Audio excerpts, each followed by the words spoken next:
Ingat sosok Arya Wiguna, viral lawan Eyang Subur, ini kabarnya sekarang.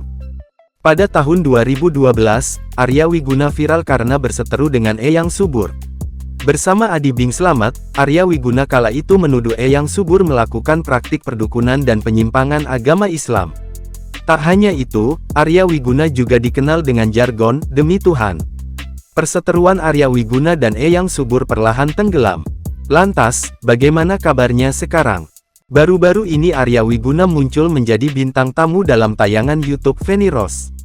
Dalam kesempatan itu, Arya Wiguna kembali mengungkap konflik dirinya dengan Eyang Subur.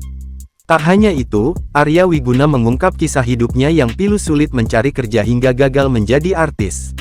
Meski begitu, Arya mengaku kini kehidupannya berangsur membaik. Arya Wiguna menceritakan bahwa saat ini dirinya hanya pasrah menjalani hidup. Setelah viral berseteru dengan Eyang Subur, Arya mengaku dapat mengambil hikmah dalam kejadian itu. Bahwa pencarian jati dirinya tetap berujung untuk agar dirinya lebih dekat kepada Sang Maha Pencipta.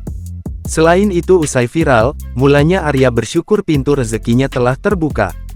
Ia mencoba peruntungan dengan menjadi artis dadakan bermodalkan kontroversi perseteruannya dengan Eyang Subur tersebut. Arya pun sempat tenar diundang di berbagai acara talk show di stasiun televisi menjadi artis dadakan. Bahkan ia pun sempat mengisi program pencarian jodoh.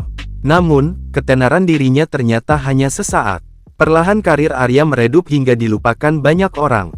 Arya pun menceritakan setelah itu nasib pilu dirinya setelah kariernya meredup ia sulit mencari kerja. Setelah gagal menjadi artis, Arya sempat menjajal profesi lain di dunia hiburan. Ia mengaku sempat mencoba menjadi seorang DJ, disc jockey. Arya juga pernah menjajal dunia tarik suara, sinetron dan aktor dalam sebuah film.